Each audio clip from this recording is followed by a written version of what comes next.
Hello, welcome back to Asian Flicks, where we retell stories about Asian movies.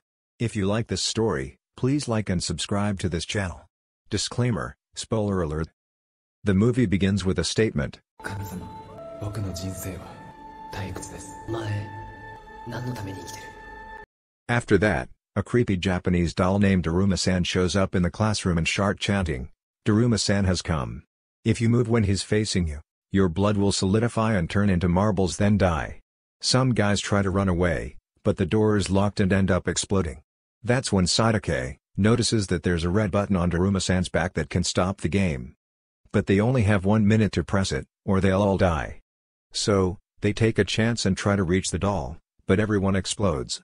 The marbles keep piled up all over the floor, leaving Sadake and Shun behind. Then, Sadake gets an idea to launch Shun off his back to push the button. He began posing as a launch pad, and Shun launched himself off to push the button at the very last second. The game is over, and when they think both of them are safe, suddenly, Sadake explodes with his thumb still up. Daruma-san giggles and reveals the only person who gets to live is the one who pushed the button. While Shun is still trying to process what happened, he is approached by Ichika, a survivor from another class. They try to escape the school, but all the doors are locked and they can't break the glass. They eventually make their way to the basketball court, where they meet other survivors dressed as mice. Suddenly, a giant cat statue appears and starts eating the students. The second round of the game begins, and they must place bells into a hoop on the cat's neck within 9 minutes, or they all die. Ichika throws the bell to the school basketball prodigy, and when he about to successfully shoots the bell into the hoop, the cat catches it and throws it back, killing the boy instantly. Later, Shun and the cat met eyes, but the cat didn't attack him. He then realizes that the cat is only eating the students with mouse costumes and tries to convince the others to take them off. When the students take off the costume, the cat stops. But after a while, the cat began to attack everyone. In the chaos, Shun becomes bait and puts on the mouse costume to distract the cat. With the costume on, suddenly Shun understands the cat's language and realizes the cat back is itching, so he climbs on the cat's back and starts scratching it. With the help of other students, they manage to make the cat fall asleep. However, when they try to place the bell in the hoop, they start fighting, and the noise wakes the cat up.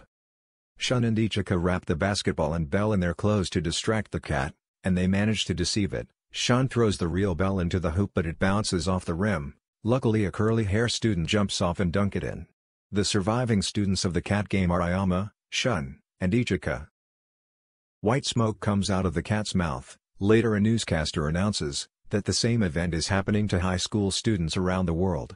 The surviving students are transported by a white cube floating around the city. Shun wakes up inside the floating cube. He finds out that his old friend, Takase, is also trapped inside the cube along with other survivors of the first and second games. They are in a room with a genius boy and a shy girl. A mysterious text appears instructing them to find a key. Suddenly, their room door opens, and 4 wooden dolls enter the room. The dolls challenge the players to a game where they have to guess which doll is behind them while blindfolded. The players who fail to guess the correct doll will die. The first player is the genius boy, who believes he will survive the game with his math skills. However, he fails to answer the question, and dies. The shy girl is up next and suffers the same fate. Then the doll asks Takase to play, but Shun insists on playing first. When it's Shun's turn, he manages to answer the question correctly. How did he do it? Shun recorded a voice before the game and used it to lure the other dolls into speaking. He memorized their formation, which helped him guess correctly. After the explanation, it explodes, and a key falls out. After successfully getting the key from the doll, Shun and Takase proceed to explore the floating cube. As they stroll around, a black and frightening doll comes to attack them. A stranger appears and tells them to hold hands and it will stop the doll. They later heard a scream, and see Ichika being chased by that black doll. Shun quickly jump and hold her hand.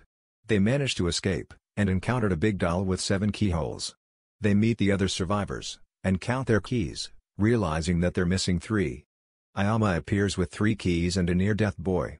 Knowing that he will hold them off, he kills the boy. With 7 survivors and 7 keys, they proceed to the next level. Before proceeding, they are required to wear thick clothes and later arrive at a snow-filled room where a big fluffy white polar bear is the host of the game. The bear explains that he will only ask them questions, and they will survive this level if no one lies. But if there is a liar, they must sacrifice a player to continue playing. The first question is about their favorite food, and everyone answers it quickly. However, the bear becomes angry as he smells a liar within the group. The group votes to determine the liar and chooses the one who loves to eat celery, which sounds strange. The bear then asks if they like Shun, and each of them answers it. But once again, the bear smells a liar within the group, and they begin to bicker and choose to sacrifice Takase. Shun wonders why there is a liar when they will survive if no one lies. He later realizes that the bear is the liar. The bear is surprised at being found out, and turns out it is now a white bear but a black bear. The bear declares 5 of them as survivors and melts away. The remaining 5 survivors arrived at a temple. They were greeted by 3 dolls and congratulated them for making it this far. The final game was announced to be a game of Kick the Can, where one person would be the catcher and have to capture all the remaining players before sunset. The player will win a game if they kick off the can first or manage to survive until sunset. The problem was that the can kicker would die as it would explode when kicked. They pick a stick out of a doll mouth and Ayama was selected as the catcher. The other players began to hide. However, Ayama's agility and strength allowed him to quickly capture 2 of the boys and lock them up. He then began to chase after Ichika and Shun. When he was nearby, Ichika held him off so Shun could escape. Shun later found an armor lying around and quickly put it on to protect his face, knowing the catcher must see a player's face before calling their name. As Shun approached Ayama with the armor, they engaged in a fierce struggle. Ayama tried to remove the armor, but Shun managed to tie him up with a chain. Shun then had a plan to throw himself and Ayama off the cliff, but Ayama held on with all his strength. Shun eventually freed himself from the armor and climbed back up to the temple. He kicked the can in hopes of saving the others and prepared for the explosion. However, to their surprise, nothing happened. It turned out that the dolls had lied to make the game more thrilling, and Ayama would not die as the game was only for fun. The 5 of them were relieved and given ice cream to help calm their nerves. They sat down to watch the fireworks happily, but Ichika saw the word death written on her ice cream stick. It was revealed that only 2 people could survive, and this was the real final game. Ayama and Shun managed to survive, while the others were shot with a laser. Both of them escaped the cube, and everyone called them the godchildren for surviving all those deadly games. The movie then revealed a homeless man as the mastermind behind the games, suggesting that there would be a continuation of this deadly game. That's all for today. Thank you for your support.